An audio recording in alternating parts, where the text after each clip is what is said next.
So this presentation is going to cover the impact of sensor density on emission monitoring. So a little bit about myself first. So I'm a senior data scientist here at Qube Technologies.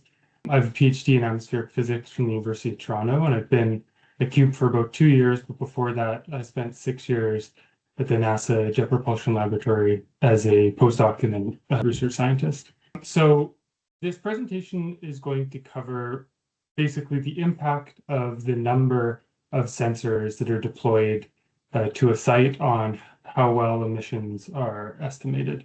And of course, I'm talking about the Qube sensors here, which have a methane monitoring sensor and an anemometer, and then a solar panel. So the trade-off is basically that the less sensors you have, generally, well, the lower cost you're going to have, and generally lower maintenance you're going to have. The more sensors you have, basically you expect to be more sensitive to emissions happening, better observability, lower uncertainty, better localization, and potentially less sensitivity to errors in wind and transport. And so basically better overall performance. But there's extremes. If you're deploying sensors at the same location, that's not an efficient use of money. It'll have a marginal impact on performance. And if the cost is maybe too low, you're not deploying enough sensors, you might not meet your goals in terms of emission quantification. So this presentation is really going to look at where the sweet spot is in this trade-off. So that there's going to be basically two components to this presentation. One is going to introduce a bunch of metrics that are useful for understanding how well the sensors are quantifying emission. And these are coverage, uncertainty, confidence, and error. And then I'm going to apply these to a case study, which was the METEC ADED 2025 testing, which was a controlled release test. And we'll look at the performance as a function of how many sensors are used to estimate emissions and how these different metrics depend on the number of sensors deployed. So the first concept I want to introduce is coverage. And this is basically a measure of how sensitive the measurements are to emissions on site. And it ranges from 0 to 1. So if it's 0, you're not sensitive at all to emissions occurring on site. And if it's 1, you're fully sensitive to emissions on site. And it's probably easiest to explain with a cartoon example. And so on the left here, I have a bird's eye view of a site where there is a source here emitting methane, and then there's 2 sensors deployed. And in this case, you have wind blowing the released methane in this direction so that it's blowing over sensor 1. And at the top here, it's showing this coverage metric and then the measured concentration as a function of time. So right in this case, you have the methane blowing right over the sensor. So you would be measuring elevated concentrations of the methane, and you would have perfect coverage of the emissions happening. If you then have a case where the wind blows in between the sensors, now you have no sensitivity to methane emission. Your concentration doesn't go up as methane emissions go up. And so you basically have no coverage of the emissions occurring. And then if the wind blows some more in this direction, you again have coverage because you're getting elevated concentrations from the emissions at this source. Now, this is a very simple cartoon example with a single source. In real sites, there's typically many different sources, and so you often have partial coverage to the site. You have sensitivity to some sources, not others, and as over time you have variations in how much sensitivity you have. So coverage can be 0 or 1, but it can also range all the way in between. And so if you're sensitive to, say, 80% of the emissions occurring on the site, then you would have a coverage of 0.8. Coverage is dependent on the number of sensors. Basically, more sensors, more coverage. So as an example, if there was a third sensor here in between sensor 1 and 2, then we wouldn't have had that gap and we would have had coverage the entire time. As coverage decreases, missed emissions become more likely. So typically it's convenient to define a threshold at which the coverage is insufficient for reliable estimate. And then you can create a binary from this. So for example, if you set a threshold that you need coverage over 80% of the site emissions at any given time for a valid estimate, then when it hits that 8.8 threshold, you would have either a reliable estimate of 1, or if it's less than 0.8, you would have not a reliable estimate. So that's coverage. The next concept I want to introduce is uncertainty and confidence. So when we're estimating emissions from our sensor data, this is really done in a probabilistic sense. So there's more than one emission magnitude that is typically consistent with our observations. And so you get both a best estimate, but really there's a distribution of possible estimates. And the uncertainty on our best estimate gives a range of the possible emissions consistent with the data. We also use another metric that we call confidence, which is the degree to which the data have reduced uncertainty. And this ranges between 0 and 1. So 0 basically means that the uncertainties are not reduced at all. So you have the same, the data has not strongly informed what the emissions are, all the way to 1, which means the uncertainties are totally reduced and you have a very precise estimate of the emissions. And so I'm going to show another cartoon example of how the uncertainty and confidence are sensitive to the sensor count, and an example of how this might happen. So this is another bird's eye view of the site where you have two sources, source 1 here in red and source 2 in blue, and then you have one sensor here. And in this case, the wind happens to be blowing methane emissions from both sensors in the same direction, and they both hit sensor 1. So in this case, there's a variety of different possible emissions that could be happening to give the methane readings we get at sensor 1. One case is that source 1 is emitting and source 2 is not emitting. And because source 1 is further away, that would give you quite a high emission rate. So case 1 here would be the emission rate is quite high. We would have a high mean estimate, and then we would have an uncertainty on that based off the precision of the measurements and uncertainties around the atmospheric transport. The other extreme case would be that source 1 is not emitting at all and source 2 is emitting. And because source 2 is much closer to the sensor, that would give you a much lower emission rate to be consistent with the data. But since we just have this one sensor here and these two sources, we don't know which one is actually happening, and it could be in any combination of the two. So we end up with the best estimate in the middle and a pretty large uncertainty range on that estimate. And because our uncertainties aren't reduced that strongly, our confidence is going to be kind of in the middle here, maybe something like 0.6. As you add more sensors, they act to reduce the uncertainty and increase the confidence. So as an example, if we had the second sensor here added between source 1 and source 2, we now will have the ability to distinguish how much is coming from source 1 and how much is coming from source 2. So in this cartoon example, it's all coming from source 1, or the vast majority is coming from source 1. So we know that the emissions from source 1 are high, consistent with this case of only source 1 emitting. And then we know that the emissions from source 2 are 0 or close to 0.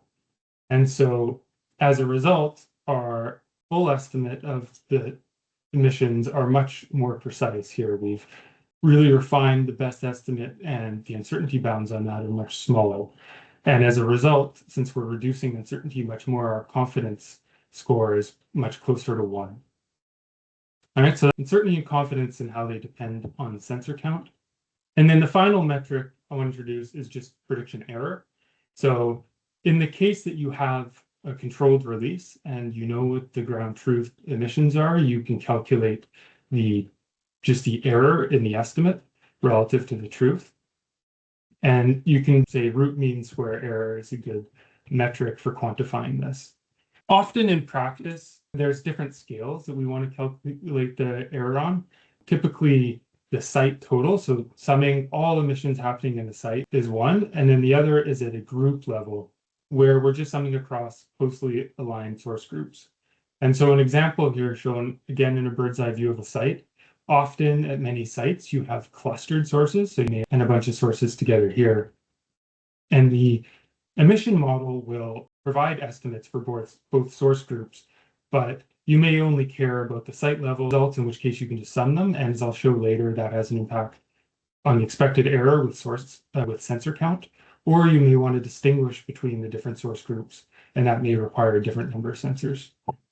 And then, so when you're looking at error, if you care about the source group, so this is showing the source group emissions as a function of time, you basically are separating out these different source group emissions and calculating the error relative to each of them. Whereas on the site level emissions, you're just summing everything together and you're calculating the error relative to the site total. Error should decrease with increasing sensor count. More sensors gives you better coverage, more sensors gives you lower uncertainty and higher confidence. Oh, yeah.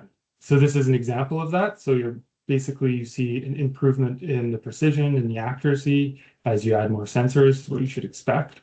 In addition, I'm presenting this so far mostly from an information perspective. When you have more sensors, you have more information, and that allows you to get precise and better estimates. Additional sensors can also help reduce sensitivity to systematic errors related to the transport, which I'll introduce in the next slide here.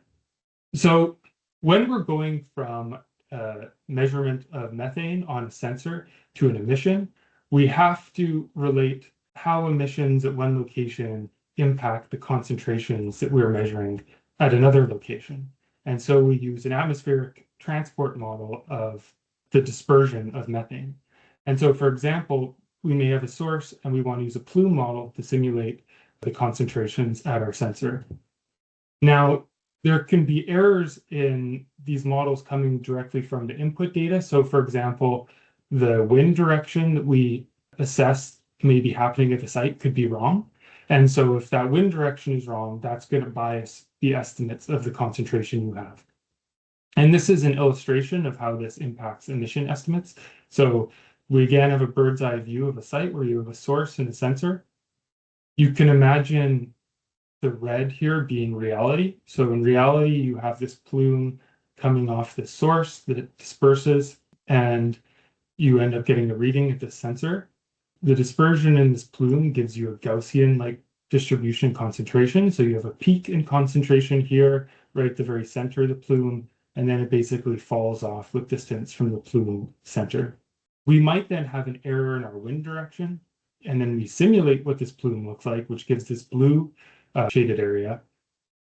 And so we estimate that there is a distribution of methane following this Gaussian distribution, but it shifted off, say this is roughly a 10-degree error in wind direction. And what happens here is that our sensor will measure a very high concentration because the real plume is aligned perfectly with the sensor, but our simulated concentration will be expected concentration will be much lower because we think that this sensor is actually not in the center of the plume, but at the side. And so if you have this scenario where the actual concentration is very high, but you expect a very low concentration, you'll end up scaling up your emissions to match that data, and you'll really over-predict the emissions that are happening. So that's what this point was making. Now, if you add in additional sensors, this can have an averaging effect because this is largely a random bias. So for example, if you had this second sensor that happened to be aligned with the center of your simulated plume, then you have the opposite effect. So the second sensor, our simulation in the blue would expect to read a very high concentration, but because reality is shifted, we would actually read a very low concentration. And then we would end up with this inconsistency where sensor 1 is reading a very high concentration, but we think the concentration should be low, and sensor 2 is measuring a very low concentration, but we think it should be high. And so this basically averages out, and you end up estimating a more realistic release rate from having these two sensors. So just from an information perspective, having more sensors should reduce error, but also they can reduce systematic errors in the estimate. So those are the concepts that I wanted to introduce that I think will be useful for analyzing the results in this case study that we're going to look at now. And this case study is the METEC ADED 2025 Controlled Release Program. So this occurs near Colorado State University. They have this simulated site, which is really shown in this north circle here, where they have several groups of equipment releasing methane. And this took place from March through July of 2025, so quite an extended period. They have a very complex release pattern with coincident emissions occurring at many different sources, and different sources start and stop in terms of release at different times. They simulate low combustion slip releases and larger releases of up to about 20 kilograms an hour. On the bottom left here, this is showing a bird's eye view of their site. So as I pointed out in that image, they have 5 different groups of equipment, some tanks in the center, 2 groups of wellheads, and 2 groups of separators. and they release from all, and then within those they have individual pieces of equipment which are shown in those white squares. Then we deployed 11 of our sensors for this experiment, which are shown in these circles. The numbers indicate, so I'm going to show a number of experiments where we withhold some of the data. So even though we deployed 11 sensors, I'll estimate emissions with only 3 sensors, or 4 sensors, or 5 sensors. And the numbers here are indicating whether they're included or not. So in a 3 sensor experiment, all the numbers up to 3 are included. So 1 would be included, 2, and 3. In the 4 sensor experiment, I would include 1, 2, 3, and 4, and so on. The colors here are not important. Those will come up later. Before showing the impact on the results of different sensors, I want to show the baseline results of what we get when we use all of our sensors available. The results I'm showing here are with the newer model, but you can see are blinded. So this was a blinded test. Our blinded results are shown with this QR code, which I think were very strong results. We estimate emissions in 15-minute intervals. We find that our model reliably estimates source group emissions above 1 kilogram an hour and correctly localizes the source group most of the time. On the very bottom here, it's going to be very hard to see, but this is showing just an illustration of the ground truth, kilograms per hour, on the top, and then on the bottom is our predictions. And I've zoomed in here for easy to see more clearly a 2-week-ish period where the ground truths on the top and the predictions are on the bottom. And this is showing a time series of the 15-minute estimates for each of the 5 different equipment groups. So in the top, you see that there's large emissions that occur periodically along with other smaller baseline style emissions. And then on the bottom, you can see our prediction. As I mentioned, we localize pretty well, and we generally get the magnitudes pretty well for these emissions with our 11 devices. All right, now what happens if we take some of those sensors away? How does that impact our performance? And I'm going to start here looking at error. Since this is a controlled release experiment, we have the ground truth and we can do these comparisons with the actual true emissions. Well, later on, I'll get to things that are more applicable for your potential site where you don't have a ground truth emission. So taking this kind of backwards from the way I introduced them, I'm going to look at the error as a function of sensor count. So these plots on the left here, there's 3 panels, and they share an x-axis, which is showing the number of devices used in the emission estimate. So 2, 3, 4, all the way up to our 11. The top one here is showing the site total root mean square error relative to the ground truth. So this is, as I mentioned, site total. This is all of the sources happening on the site. And then those 5 groups. So this is the group level root mean square error. So how well we're estimating the individual equipment groups, root mean square error. And then the bottom is showing that confidence score I mentioned before, which is basically the reduction in uncertainty from the estimate from our data. And it's showing a distribution of all the 15-minute estimates. So we get one of these confidence estimates for each 15-minute estimate, and so we get a distribution over all the 15-minute estimates of this confidence. So what we see is that basically increasing the number of the devices decreases the root mean square error of the site total and group level, and at the group level, and increases the confidence, which is generally what you would expect as you increase the number of devices.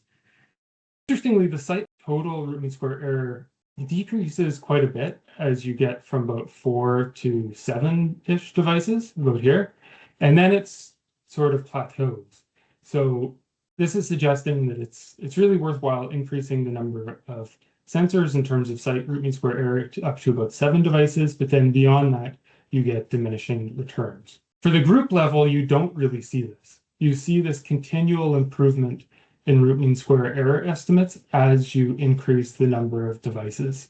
So you don't really get that plateauing. So if you care more about localizing the emissions or distinguishing emissions between different groups, that basically does not plateau with device count, although maybe it does at extremely high device numbers. For confidence, so the reduction in error, we see this distribution of confidence shift upwards And by the time you get to 6 or 7 devices, you start to see this plateau again. The confidence is a site level metric, so it's how much the site level uncertainty has decreased. So it largely matches this root mean square error. So those results that I showed there were with our best estimate of wins. We also looked at how the results would change if we introduced a systematic bias in the win. So we look at 3 cases here, again looking at the site total root mean square error and the group level root mean square error as we introduce systematic errors in the wind direction. So here we're biasing the wind by 10 degrees, 20 degrees, 30 degrees. And we've taken 4 cases of sensor counts. So we have one with 4 sensors, which are showing these orange ones here, one with 7 sensors, which is the orange plus the green here, and then one with 11 sensors. And as we found before, we get decreasing root mean square error as we increase the sensor count. So when we have no systematic wind error at 0, we see that we have the highest root mean square error with 4 devices, then with 7, and then with 11. These systematic errors in the wind are shown to increase the error estimate, or the errors we have against the ground truth, as we would expect. I think the really interesting thing here is showing that as you have more sensors, it tends to suppress the magnitude of the change in performance. So you get a wider spread here than you do here when you have less devices. And it also limits your total root mean square error. So basically, when you have 4 devices with no systematic error in winds, as far as we can tell, as a baseline, you get a higher root mean square error in the site total than you do even with 10-degree error in winds, systematic error in winds, or for both cases, for 7 and 11, or even for a 20-degree error in wind for the case with 11 devices.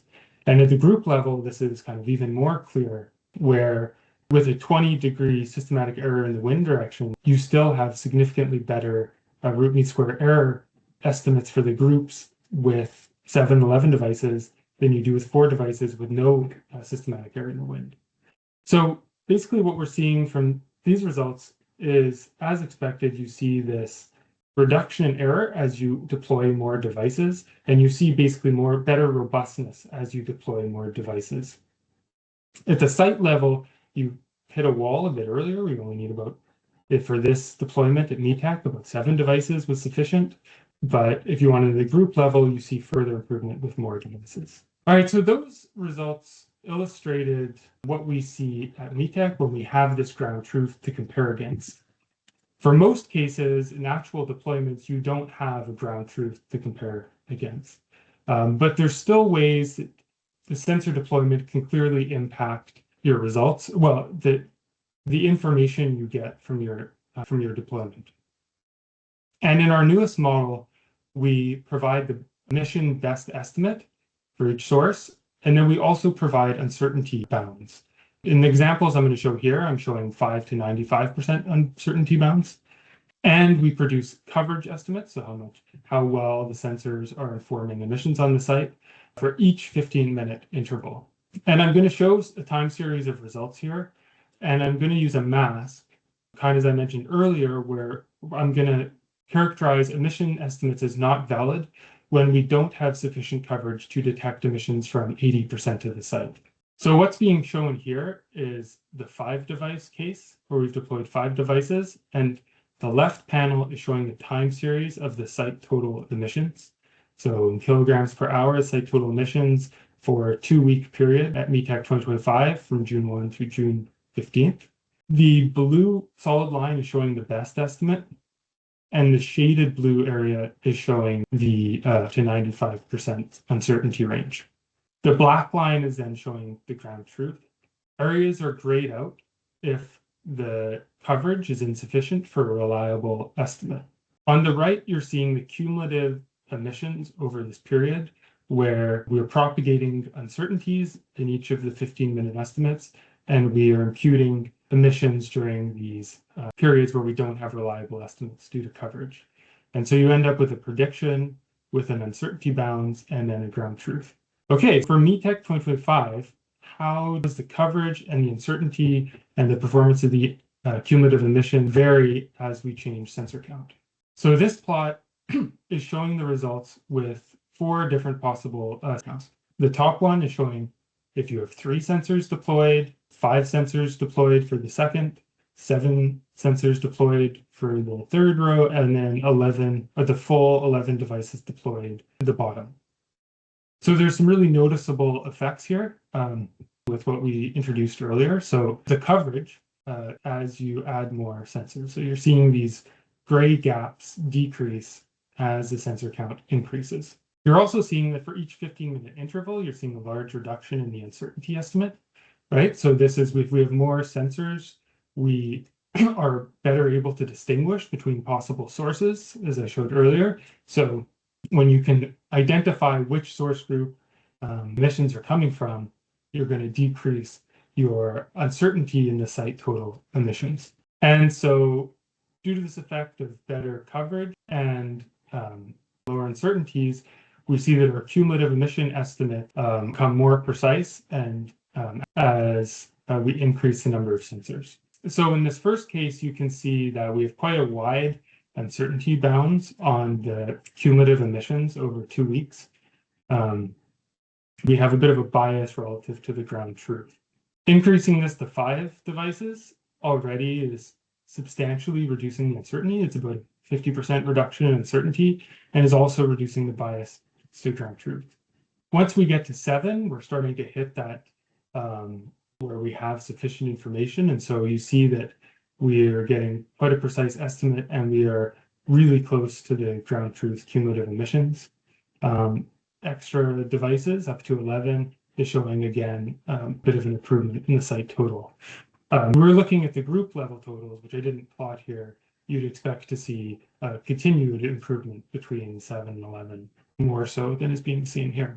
So basically summarizing these effects, you can see as you go from 3 to 5 to 7 to 11 devices, goes from about over 50% with 3 to over 70 with 5, and then over 90 with 7, and then to 11 you see this kind of, you're getting close to full coverage by 7 devices. Uncertainty you're seeing about halving for each case, so from 3 to 5 to 7 to 11 we get about halving the uncertainty estimate each time. And in the cumulative bias, you're seeing this large decrease as you get to 7 devices. And then you kind of saturate 7, 11 devices have similar magnitudes of bias, but of opposite sign. Okay, that was the main I wanted to present today. And these are just some main conclusions. So confidence and uncertainty metrics, which we'll be providing now in the new model, provide insights on how well emissions are being are quite useful when it comes to quantifying annualized emissions for OGMP 2.0. In their protocol, they want to quantify what fraction of the time they have reliable coverage of the emissions and also to estimate uncertainties.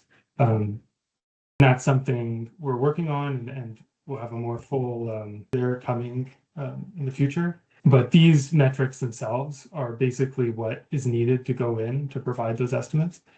Sensor count improves confidence and coverage while decreasing uncertainty and error. And additional sensors also limit sensitivity to systematic errors, such as having errors in the wind direction from perhaps a misaligned anemometers. And then finally, improving localization and reducing source group error requires more sensors than site level emission quantification. And so for each case, the sensor count depends on your goals and budget. The results here were really for the METEC case. If you have a very large site with many emissions, you'll need more sensors than if you have a very small site with a few different sources.